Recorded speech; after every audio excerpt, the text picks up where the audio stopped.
What's going on, everybody? Diablo 4 Season 5 is just around the corner, and I had to share with you the builds that I thought were most interesting or give you a damn good time in the newest content, the Infernal Hordes, and also able to clear tormented bosses, 101 pit farming.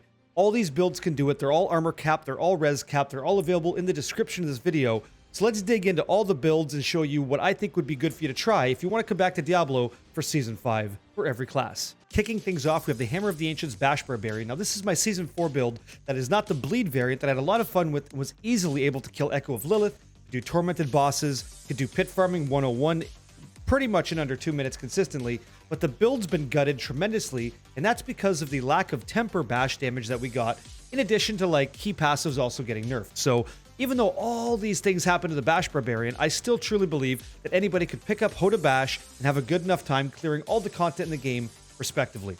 If you're looking to pit farm, which is to say go deep in the pits, we're going to say level 140 plus, this will not be the build for you on the Barbarian, and it's not designed to be. It's designed to be something, like I said, that can clear tormented bosses, pit 101 farming, Echo of Lilith farming for you and your friends. It'll easily clear Hell Tides, all that stuff. This Bash Barb does it, and it's very comfortable to play. You basically hold down Bash, do all your shouts, call in your friends, your Call the Ancients, right? And that's what you do. That's the gameplay, and you will annihilate basically everything Diablo 4 has for you in Season 5 while you're accumulating, you know, massive wealth through all your triple GA items. So if you want to get in close, dangerous, and smash things with a hammer, this is the build I'd recommend you check out. Hammer of the Ancients, Bash Barbarian. Next up on our list is the Lord of the Undead, the Bone Spirit Necromancer. So looking around at tier list and what people seem to think is good in the online conversation of Diablo 4 Season 5, I also agree. The Bone Spirit Necro is awesome because Bone Spirit is an uncapped multiplicative damage skill. So for every point of essence or resource that you spend, you get 4% multiplicative damage when the skill hits. And when the skill hits, it does damage single target and then AoE as well, which is kind of nice. So I also agree, and I would totally recommend it to you. Now, when you do click on this build link in the description, be sure to use the drop down arrow there. There is the uniques version and non-unique version. Big shout out to Macro Bioboy.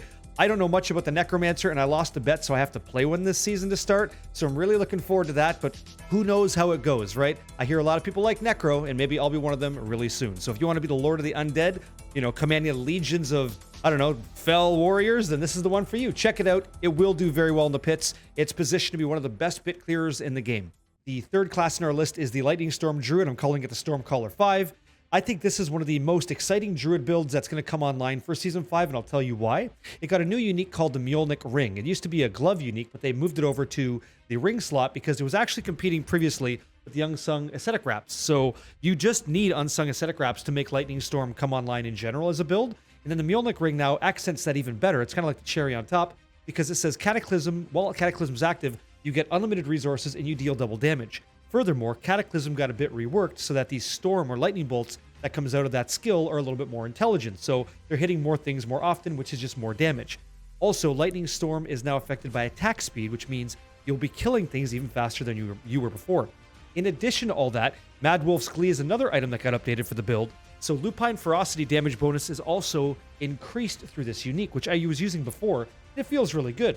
And so Lupine Ferocity, that key passive, was also updated. So now, instead of every 6th attack, every 3rd attack, you deal 70% multiplicative damage plus more because of Mad Wolf's Glee. And that's just a couple of the changes that make it exciting. Just remember when you're using Lightning Storm that everything's crowd controlled, or bosses become staggered, then they're under the effects of crowd control. Everything's crowd controlled because of neurotoxin and toxic claws in the build, okay?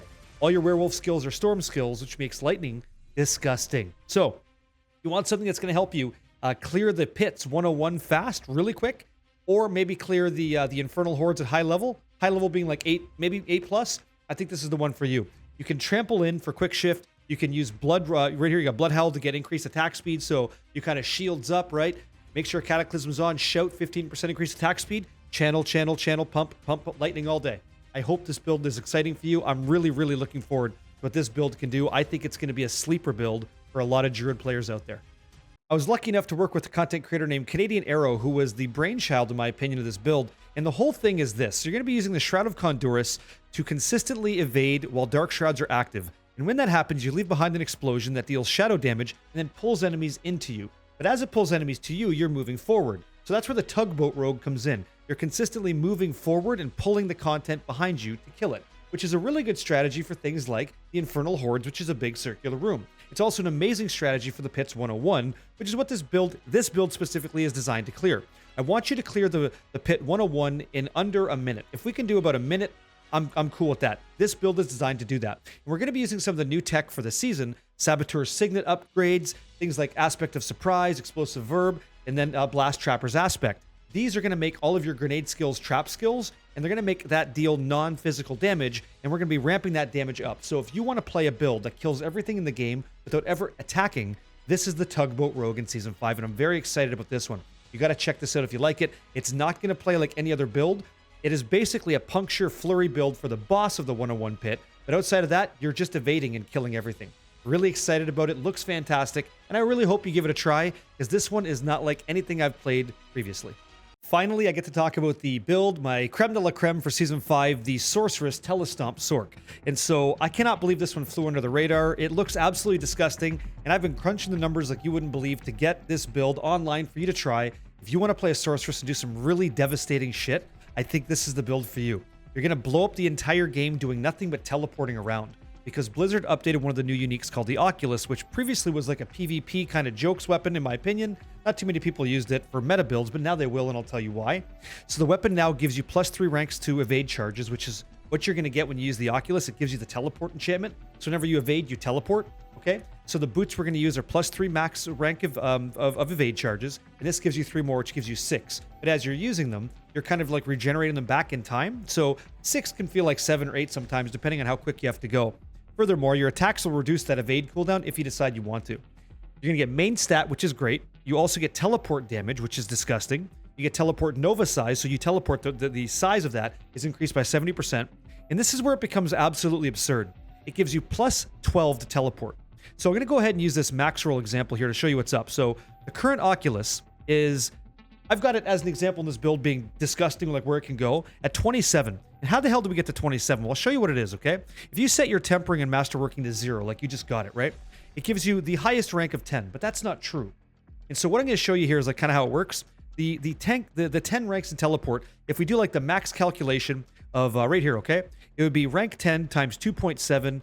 So that means it's 27. If it's greater affixed and we triple masterwork it, 1 out of 125 chance, it goes to 27. That's how that formula works. So what we're missing out on actually is the new cap value of 12. So why am I showing you all this? Where am I going with this? Watch this. So instead of that, if it was 12 times 2.7, the rank is actually 32.4, but the game will give us rank 32, not 33. So here's where it becomes dumb. In the build, we've got teleport's current rank at 44 out of 5, which is giving us roughly 185.5% multiplicative weapon-based damage, okay?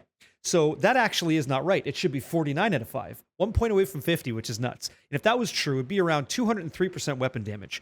So I've been plugging in numbers like crazy for the best build that I'm excited about, and that's this one, inside this build calculator. It's the Sorc, it's the weapon damage of 1838, which is coming out of the Oculus number. You see 1838. I'm not even including the offhand of 1838. Their website would appreciate if I did, by the way, the weapon damage being at 3064. We're going to check that out in the video. So let me show you what happens. We take all of our multiplicative damage, all of our additive damage from the entire build that we put together from all of our choices, right? And this is what it ends up becoming if you crunch the numbers. Your average damage will be 1.6 billion damage per teleport.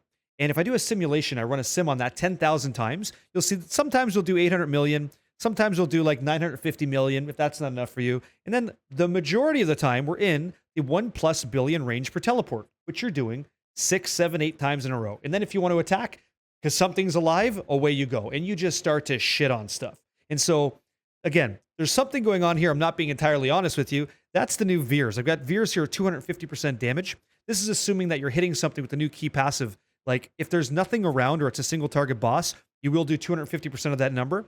So let's assume for a second that we don't have Veers and we're just clearing content. Let's calculate those vulnerable crit hits. Or let's do even better. Not even critically striking. Let's calculate that damage. You're still hitting for 358 million damage from teleport. That's you pressing evade. Just pressing evade, blowing everything up. Kind of awesome, right? And so I min-maxed the shit out of this. The gear is pretty good, like +7 glass cannon. The teleport damage is awesome. You got to find a Shaco. You know, it just gets kind of crazy, but this is what it's possibly doing. And so I'm really excited to try this. I'd love to make this build come online. I don't think it's going to be impossible. I think it's going to be fucking incredible. So if you feel like I do for Season 5, this whole room is done. This whole room is toast. 2 Sorcs on a team of 4 is going to annihilate everything, in my opinion, and I'm curious to see how it goes. This is my Diablo 4 Season 5 best class builds you could try to have fun in the game, clear the pit 101, get involved in the Infernal Hordes, and hopefully get huge items. Hope you guys enjoyed the video. I'll see you on the next one. Thank you.